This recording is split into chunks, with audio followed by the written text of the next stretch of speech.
नमस्कार, हमारे खास कार्यक्रम अग्री मीटर में आप सभी का स्वागत है। मैं हूं विपुल सिंह और आज के अग्री मीटर का विषय काफ़ी महत्वपूर्ण होने जा रहा है क्योंकि ट्रंप साहब की मुलाकात हो रही है चीन के राष्ट्रपति जी के साथ और इस तरह के स्टेटमेंट यहां पर निकल करके आए हैं कि चीन का जो सोयाबीन है, अमेरिका का जो सोयाबीन है वो चीन तुरंत प्रभाव से खरीदेगा। ऐसे में भारत के सोयाबीन को लेकर के क्या रणनीति होनी चाहिए, इसी विषय को हम लेकर के बातचीत करने जा रहे हैं। डिटेल में करेंगे बातचीत और आज हमारे साथ बातचीत करने के लिए जुड़ रहे हैं कुंवर ग्रुप के डायरेक्टर और हेड रिसर्च रवि देवड़ा जी। रवि सर, बहुत बहुत नमस्कार आज की इस खास चर्चा का हिस्सा बनने के लिए। सर, बाकी डिटेल सोयाबीन को लेकर के तो हम करते रहेंगे, जो भी डेटा फिलहाल सामने निकल के आ रहा है, लेकिन अभी थोड़ी देर पहले जब हम लोग साथ में प्रोग्राम कर रहे हैं इस तरह की स्टेटमेंट आई, अभी कंफर्मेशन भी नहीं है, लेकिन ट्रंप साहब की तरफ से जो स्टेटमेंट आ जाता है बाद में लोग क्लैरिफाई करते रहते हैं। तो ट्रंप साहब ने कहा कि चाइना जो है वो हमारा जो है वो सोयाबीन तुरंत प्रभाव से खरीदने को राजी है। अब सवाल ये उठता है, भारत के साथ चीन की जो ट्रेड डील है वो सोयाबीन एग्री इसके इर्द गिर्द ही इतने समय तक टलती रही। आप मतलब कैसे देख रहे हैं इस डेवलपमेंट को, इस नए डेवलपमेंट को? डेफिनेटली ये जो डील हुई है इसमें सोयाबीन सबसे ज्यादा फोकस फैक्टर रहा था। और इस हिसाब से एक महीने में अगर आप सीबोर्ड सोयाबीन के प्राइसेस देखें तो उसमें काफी बड़ा मीन्स के 1100 बसल के करीब प्राइसेस पहुंच चुके हैं पर बसल। तो आई थिंक ये एक इम्पोर्टेंट फैक्टर है। 8% के प्राइसेस बढ़े एक महीने में। तो आई थिंक ये इसका ही एक मार्केट को एक्सपेक्टेशन था कि कभी भी ये डील निकल के आएगी।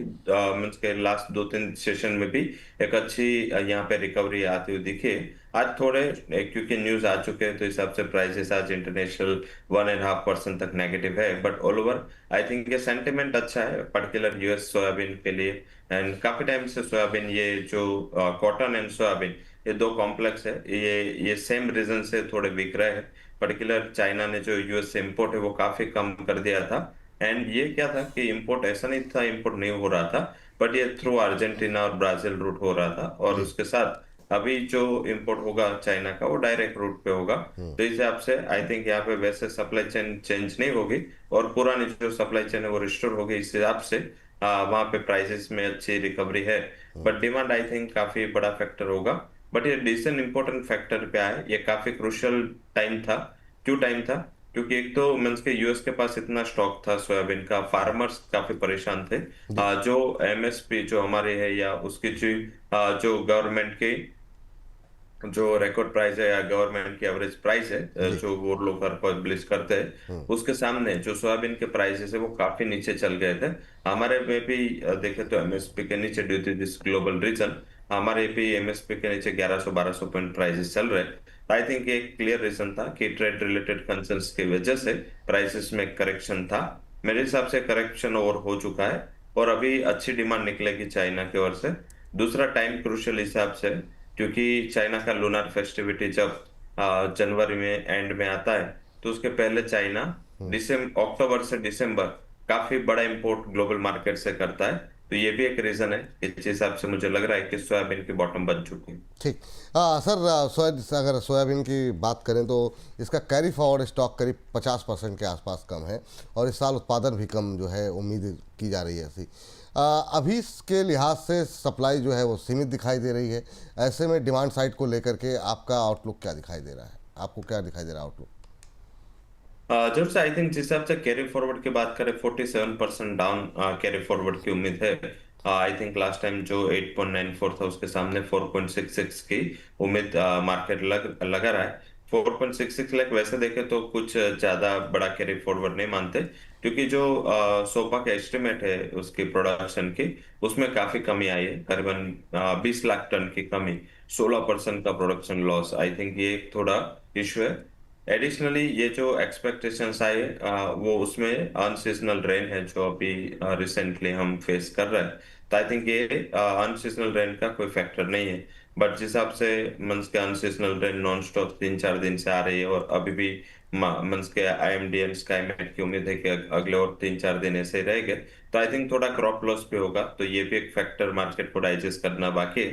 तो ये कैरी फॉरवर्ड स्टॉक लोअर है, उसका रीजन बड़ा प्रोडक्शन कट है, उम्मीद जो कम है, साथ में डिमांड कमजोर है। आपने जो पॉइंट आउट किया डिमांड फैक्टर, क्योंकि जो लाइव स्टॉक्स है उसकी साइड से, वो सेक्टर के साइड से यहाँ पे काफी कम जो रही है डिमांड। जी। एंड पर्टिकुलर ये जो अदर पियर्स है, जो सोया मिल्क के अलावा वो पीयर की डिमांड अच्छी है।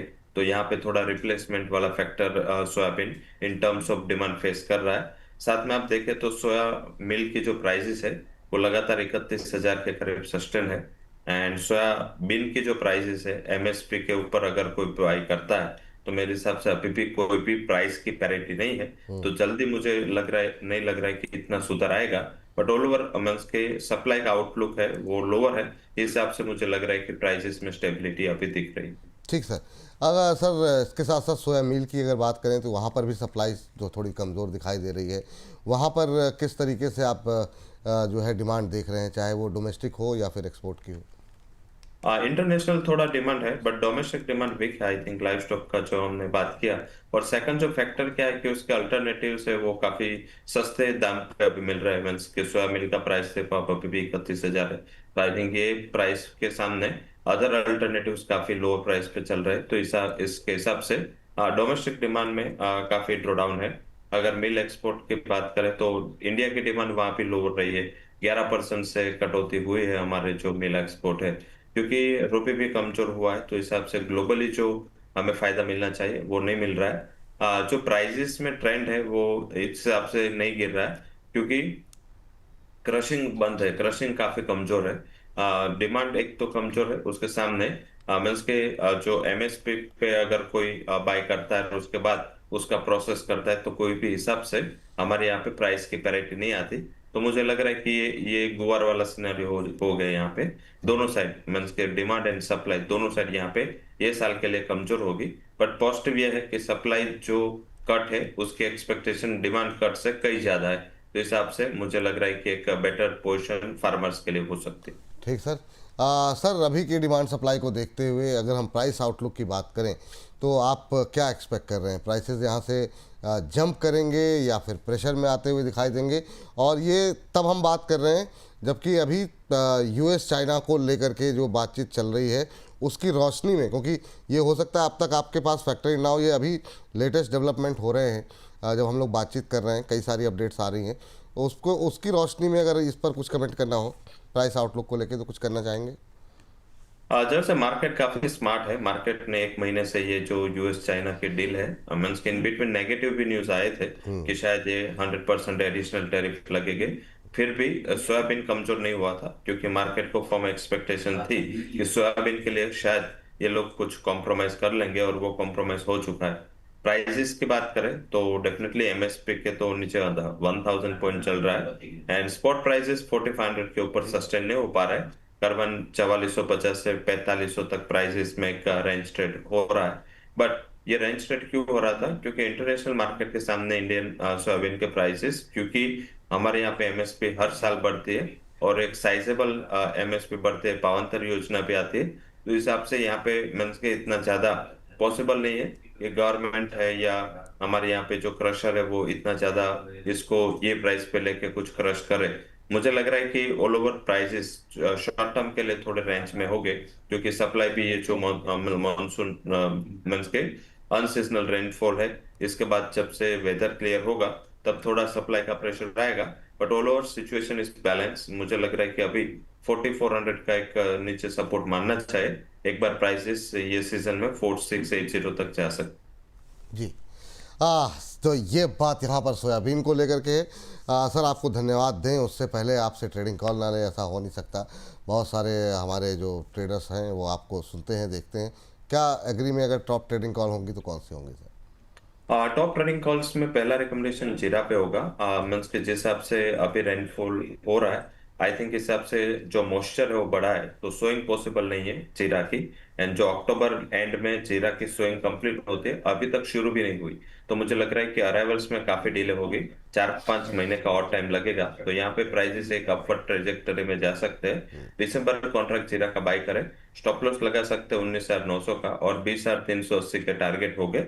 और सेकंड जो रिकमेंडेशन कैस्टर सीड पे होगी, मीन्स के एक बार ये वेदर क्लियर होगा उसके बाद कुछ उसमें डेवलपमेंट आएंगे। बट ये जो मौसम है या जो अनसीजनल रेन है तो ये केस्टर के क्रॉप के लिए थोड़े नेगेटिव है। तो आई थिंक मुझे लग रहा है कि यहाँ पे जो ज्यादा सोइंग हुई थी वो पेयर हो सकते हैं ये अनसीजनल रेन की वजह से। और डिमांड अच्छी है, मीन्स के शिपमेंट के फरवरी तक के ऑर्डर्स हमारे कंपनियों के पास अभी भी है। तो मुझे लग रहा है कि 6,750 पे दिसंबर फ्यूचर बाय करे, 6,708 का स्टॉप लॉस लगाए और 6,880 तक के टारगेट यहाँ पे आते हुए दिख सकते हैं। जी चलिए, तो ये दो कॉल्स आपके लिए निकल के आती हुई। कैस्टर सीड आपकी स्क्रीन पर 6880 6880 रुपये के लक्ष्य के साथ खरीदारी करने की सलाह है। आपको 6708 का एक स्टॉप लॉस लगाना है। इसके अलावा आपको क्या करना है वो भी स्क्रीन पर लेकर के आ जाइए। जीरा दिसंबर फ्यूचर प्लस करें, 20,080 के आसपास 20,380 का टारगेट देखने को मिल सकता है 19,900 के स्टॉप लॉस के साथ। सर बहुत बहुत शुक्रिया, बहुत बहुत धन्यवाद। कोई डिस्क्लोजर आपकी तरफ से?